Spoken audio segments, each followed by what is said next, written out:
Hello everyone, welcome back to my YouTube channel. तो कैसे हो आप सब? आई होप कि सब बहुत बहुत बहुत अच्छे होंगे। आपको और अच्छा करने के लिए आपकी फ्रेंड यानी कि मैं आपके लिए फिर से एक इंटरेस्टिंग वीडियो लेकर हाजिर हो चुकी हूँ। आज का वीडियो काफी स्पेशल है हर बार की तरह, क्योंकि आज के वीडियो में हम डिस्कस करने वाले हैं कि कैसे हम किसी भी एग्जाम में टॉपर बने। क्योंकि बहुत सारे बच्चे ऐसे होते हैं जो एग्जाम में टॉपर तो बनना चाहते बट वो ऐसा काम नहीं करते जिसकी वजह से वो टॉपर बन सके। वो ऐसे काम करते हैं कि उनको कॉन्फिडेंस जो उनका होता है वो लो हो जाता है। एग्जाम में जाते हैं तो उनमें कंफ्यूजन पैदा हो जाती है कि यार जो मैंने कल पढ़ा था वही पेपर में आया है, बट ये उसका आंसर ये वाला था या वो वाला, ऐसे करके उनको बहुत सारी कंफ्यूजन होती है और वो एग्जाम में टॉपर नहीं बन पाते हैं। बट उनका सपना होता है कि वो टॉपर बने। तो चलिए आज मैं आपके साथ कुछ ट्रिक्स शेयर करने वाली हूँ जिससे कि आप अपनी लाइफ में टॉपर बन सके और अपने किसी भी एग्जाम को एकदम मस्त तरीके से क्वालिफाई कर सके। तो चलिए मैं आपको ट्रिक्स बताती हूँ। सबसे पहले, बहुत सारे ऐसे बच्चे होते हैं जो कि टाइम टेबल बनाते हैं कि हाँ इस टाइम पे मैं ये सब्जेक्ट पढ़ूंगा, इस टाइम पे ये सब्जेक्ट पढ़ूंगा, इतने से इतने बजे तक पढ़ूंगा, और वो पूरा टाइम टेबल बना लेते हैं। सबसे पहली गलती तो उन्होंने जब टाइम टेबल बनाया तो उन्होंने क्या किया, अपनी हैबिट्स को ध्यान में नहीं रखा। फॉर एग्जाम्पल, अभी कोई बच्चा है, उसने टाइम टेबल बनाया और उसने क्या किया कि उसको पता है कि वो सुबह 4 बजे नहीं उठ पाता है, बट जब उसने टाइम टेबल बनाया किसी कहने पे या खुद ही के मन से बनाया और उसने सोचा कि मैं टाइम टेबल बनाऊंगा, और उसने क्या किया, टाइम टेबल बना लिया, बट उसको पता है कि वो 4 बजे नहीं उठ पाता है, बट उसने बना लिया कि हाँ मैं कल से उठ जाऊंगा, और उसने टाइम टेबल बना लिया और सब्जेक्ट रख ली कि हाँ मैं सुबह उठ के 2 घंटे या 1 घंटे में फिजिक्स पढ़ूंगा, उसके बाद मैं 1 घंटे केमिस्ट्री पढ़ूंगा। ऐसे करके उसने टाइम टेबल बना लिया। उसको जब पता है कि उसकी हैबिट सुबह उठने की नहीं है, तो सबसे पहले तो उसे अपनी हैबिट सुधारनी चाहिए। फिर उसे टाइम टेबल जो बनाना है पहले उसे अपने हैबिट्स के अनुसार बनाना चाहिए। दूसरी बात, जब उसकी हैबिट्स चेंज हो जाएं तब उसको दूसरा टाइम टेबल बनाना चाहिए कि हाँ अब मैं सुबह उठने लगा हूँ, तब मैं टाइम टेबल बनाता हूँ। ये गलती करते। दूसरी बात, इसी के अंतर्गत दूसरी बात है कि बहुत सारे बच्चे क्या करते हैं कि टाइम टेबल बनाते हैं। टाइम टेबल बनाते वक्त वो क्या करते हैं, वो सोचते हैं कि मैंने सुबह उठ के मेरे को केमिस्ट्री पढ़ना है, फिजिक्स पढ़ना है, और शाम को मुझे हिंदी, इंग्लिश और बायोलॉजी पढ़ना है। मैंने फॉर एग्जाम्पल बताया, आपकी जो सब्जेक्ट हो आप वैसे कर सकते हो। उन्होंने सोच लिया, टाइम फिक्स कर लिया कि हाँ मैं सुबह जल्दी 4 बजे से उठ के 5 बजे तक मैं फिजिक्स पढ़ूंगा, 5 से 6 बजे तक मैं केमिस्ट्री पढ़ूंगा। अब वो सुबह उठते हैं और उन्होंने उठ तो गए, पढ़ना स्टार्ट, बट उसका माइंड वो ऑब्जर्व नहीं कर पा रहा। क्यों? क्योंकि हमारा माइंड हर दिन एक तरह नहीं होता है। आपने टाइम फिक्स कर लिया है कि हाँ मुझे 2 घंटे सुबह पढ़ाई करनी है, बट आपको ये फिक्स नहीं करना चाहिए कि हाँ मैं कौन सी सब्जेक्ट पढ़ूंगा। क्योंकि अगर आप जैसे सुबह उठे तो आपका माइंड, आपको पता होता है कि कैसा रिएक्ट कर रहा है, तो आप उस हिसाब से अपनी सब्जेक्ट रोज चुने और उस सब्जेक्ट को पढ़ें। क्योंकि अभी अगर हम शाम की बात कर ले तो आप शाम को स्कूल से आते हो, फॉर एग्जाम्पल, हर दिन एक तरह नहीं होता है। क्योंकि कभी आप स्कूल से खुशी खुशी आते हो, कभी दुखी होते हो, कभी आप नॉर्मल होते हो। तो जब आप खुशी होते हो तो आपका मन करता है कि यार आज तो मैं ये पढ़ूंगा, मुझे बहुत मजा आया स्कूल में ये चीज पढ़ के। कभी आप दुखी होते, फॉर एग्जाम्पल अगर आपके टीचर ने आपको डांट दिया बेवजह ही, अभी मान लो आप बैठे हो, आपका फ्रेंड बैठा है और आपके फ्रेंड दूसरे पर्सन से बातें कर रहा है और आपके टीचर ने सोचा कि आप बातें कर रहे हो और आपको डांट दिया, तो आपको दुख होता है कि यार मैंने तो कुछ किया नहीं, मेरे फ्रेंड की वजह से मुझे डांट पड़गी। और फिर आप दुखी होते हो, घर आते हो तो आपका माइंड अपसेट होता है। उस दिन तो आपका मन नहीं करेगा कुछ नया करने का, आप सोचोगे यार मुझे आज फर्जी में डांट पड़गी और अब मैं नहीं पढ़ूंगा, या आपका माइंड बहुत ज्यादा अपसेट होता है तो आप गुस्सा भी होते हो कि यार आज तो बहुत ही हद हो गई है और ऐसे वैसे करके। तो आपका माइंड हर दिन एक तरह नहीं होता है। तो आप समय फिक्स रखो कि हाँ मुझे 2 घंटे सुबह पढ़ाई करनी है, 3 घंटे शाम को, और आपको जब जब पढ़ने का मन है तो आप टाइम फिक्स करो, सब्जेक्ट नहीं। टाइम फिक्स रखोगे तो आपको ये रहेगा कि हाँ मुझे इस घंटे पढ़ाई करनी, चाहे मैं जो सब्जेक्ट पढ़ूं। लेकिन अगर आप सब्जेक्ट फिक्स करते हो तो आप वैसे नहीं पढ़ सकते, क्योंकि हमारा माइंड हर दिन एक तरह नहीं होता है और हर दिन एक ही चीज नहीं देख सकता है। तो आपका माइंड जैसे हो वैसे आप पढ़ाई करें। सबसे पहली ट्रिक आपको पता चली। जो दूसरा टॉपिक है वो ये है कि जब हम कोई भी टॉपिक पढ़ रहे हो, भले वो नया हो हमारे लिए या पुराना, बट हम उस टॉपिक को जब किसी चीज से रिलेट कर देते हैं तो वो इमेज हमारी माइंड में बन जाती है और वो चीज हमें हमेशा के लिए याद हो जाती है। फॉर एग्जाम्पल, अभी कोई आपको न्यूटन की कहानी सुनाए, जैसे कि न्यूटन बैठे थे सेब के पेड़ के पास और उन्होंने सोचा कि सेब नीचे ही क्यों गिरा।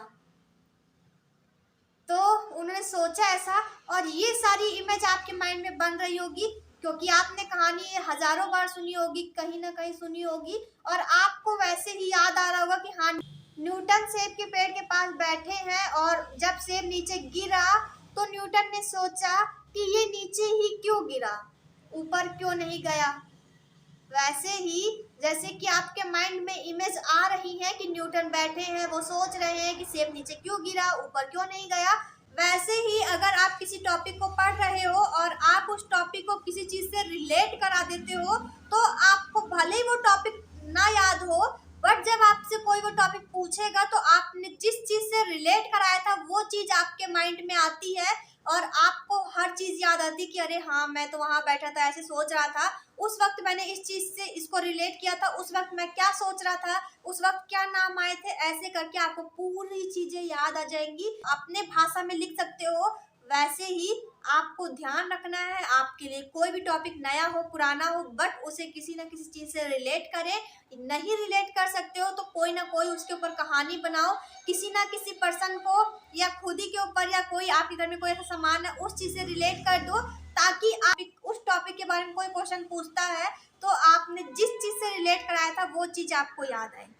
आप समझ रहे हो, कोई प्रॉब्लम नहीं हो रही है। चलिए तीसरी ट्रिक जानते हैं।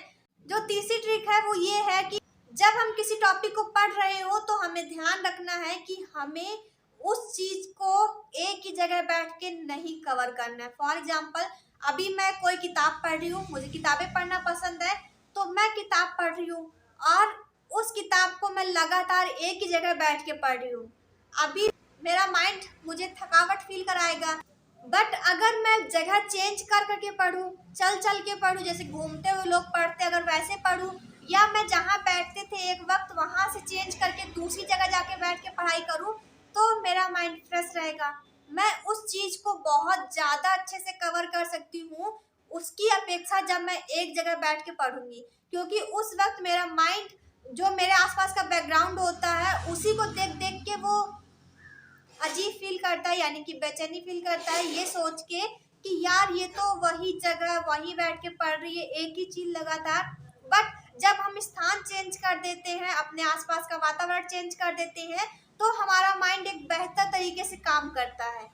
फॉर एग्जाम्पल, अगर मैं आपको एग्जाम्पल दूं, आप बहुत जगह घूमने गए होंगे, बट आपने कभी सोचा कि रोड मुड़ती क्यों है? चाहे तो रोड को सीधा भी रख सकते, क्यों मोड़ देते हैं, बार बार ऐसे घुमाव ला देते हैं, परेशानी होती है लोगों को। बट ये मानना है कि अगर कोई भी इंसान लगातार सीधे चलता जाता है तो उसे एक वक्त के बाद उसे नींद आना स्टार्ट हो जाती है, क्योंकि वो सीधे जाते जाते जाते जाते जाते जाते थक जाता है और उसका माइंड वही बेचैन होता है, वही उसको थकावट फील होती है और वो सोने की कोशिश करता है। ड्राइवर ना सो सके इसलिए रोड को हमेशा मोड़ मोड़ के बनाया जाता है, इसी कारण, ताकि ड्राइवर सो ना सके, क्योंकि जब उसे मोड़ आएगा तो उसे पता होगा कि हाँ मोड़ आने वाली है तो मुझे मुड़ना होगा, यहाँ पे मुड़ा तो ये मोड़ आया, उधर गया इधर गया उधर गया, और उसे नींद नहीं आती। बट अगर वही एक सीधी रोड कर दिया जाए तो एक वक्त के बाद जब वो 1-2 किलोमीटर जब चलेगा उसके बाद उसे थकावट फील होगी, उसके बाद वो नींद आना स्टार्ट हो जाएगी उसको, और जैसे ही नींद आएगी तो सो जाएगा, फिर कुछ गड़बड़ होगा। इसलिए हमेशा नींद ना आए ड्राइवर को, इसलिए हमेशा रोड मोड़ के बनाई जाती है। आपको शायद पता हो शायद ना पता हो, बट आपको आज पता चला। वैसे ही अगर हम बैकग्राउंड चेंज करते हैं पढ़ते वक्त या जो भी हमें करना पसंद है उस वक्त, तो हमारा माइंड उस चीज को अच्छे तरीके से ऑब्जर्व कर सकता है, उसकी अपेक्षा जब हम एक ही जगह बैठ के करते हैं। समझ आ रहा है? उसके बाद जो आज की चौथी ट्रिक है और अंतिम ट्रिक है, चलिए वो डिस्कस करते हैं। अब आप जब सारे टॉपिक को कवर कर लोगे अच्छे तरीके से तो उसके नोट्स भी बनाना होगा। नोट्स तो चाहो तो आप ये भी कह सकते हो कि भाई मेरे टीचर बनवा देते हैं तो मुझे बनाने की क्या जरूरत है। बट जब आप किसी टॉपिक को अपने तरीके से लर्न करते हो और उसके बाद अपनी लैंग्वेज में उसके नोट्स बनाते हो तो आपको वो चीज़ कई बेहतर याद होती है। जब वो चीज़ किसी और के नोट्स से पढ़ोगे तो आपको उतना फ़ायदा नहीं होगा जितना कि होना चाहिए। फॉर एग्जाम्पल अभी मैंने किसी टॉपिक को पढ़ा, फॉर एग्जाम्पल मैंने जनन पढ़ा। जनन को जब मैंने पढ़ा तो मुझे पता चला कि हाँ, जब कोई जीव अपने समान अन्य जीवों को जन्म देता है तो उसे हम जनन कहते हैं। अगर हम इसी चीज को हम अपनी भाषा में लिखे, कोई एग्जाम्पल देके लिखे या किसी चीज से रिलेट करके लिखे, शॉर्ट फॉर्म में लिखे, बट जितना आप शॉर्ट लिखोगे उतना ही आपके लिए बेहतर होगा। जब आप किसी चीज को शॉर्ट में लिखते हो और जो चैप्टर 10-15 पन्ने का था वो आपने क्या किया, 1-2 पन्नों में ही कवर कर लिया। जैसे कि अभी मान लो पहला चैप्टर जो है बायोलॉजी का जनन, जीवों में जनन, वो उस टॉपिक को अगर हम 1-2 पन्नों में कवर करें तो उसके हम माइंड मैप नोट्स बना सकते हैं। और जब उसको हम बनाएंगे तो एक पेज में कवर हो जाएगा। मैंने आपको बना के दिखाए थे, आपको याद होगा अगर आप मेरे वीडियो देखते हो तो आप वैसे माइंड मैप की तरह नोट्स बना सकते हो। या जो आपने टॉपिक पढ़ा है उस चीज को अपनी लैंग्वेज में जब लिखोगे तो आपको वो चीज फटाफट याद होगी और आप उसको अच्छी तरीके से लिख सकते हो। जब आप किसी और के नोट्स पढ़ोगे तो आपको उतना अच्छे तरीके से नहीं याद होगा जितना कि आप जब अपने नोट्स पढ़ोगे तो याद होगा। समझ में आया? और हमेशा खुश होके पढ़ना चाहिए, क्योंकि बहुत सारे बच्चे हैं जो हजारों किलो की टेंशन ले रखते हैं और वो बैठ जाते हैं पढ़ने, और उस वक्त उनके दिमाग में कुछ नहीं घुसता है। क्योंकि जब हमारा माइंड अपसेट होता है, दुखी होता है, तो हम उस चीज़ को ऑब्जर्व नहीं कर पाते हैं जो हम पढ़ रहे होते हैं। आई होप कि आप समझ रहे होगे और आपको वीडियो काफ़ी अच्छा लगा होगा। अगर अच्छा लगा है तो वीडियो को लाइक कर देना, शेयर कर देना, कमेंट कर देना। मिलते हैं नेक्स्ट वीडियो में, तब तक के लिए बाय बाय।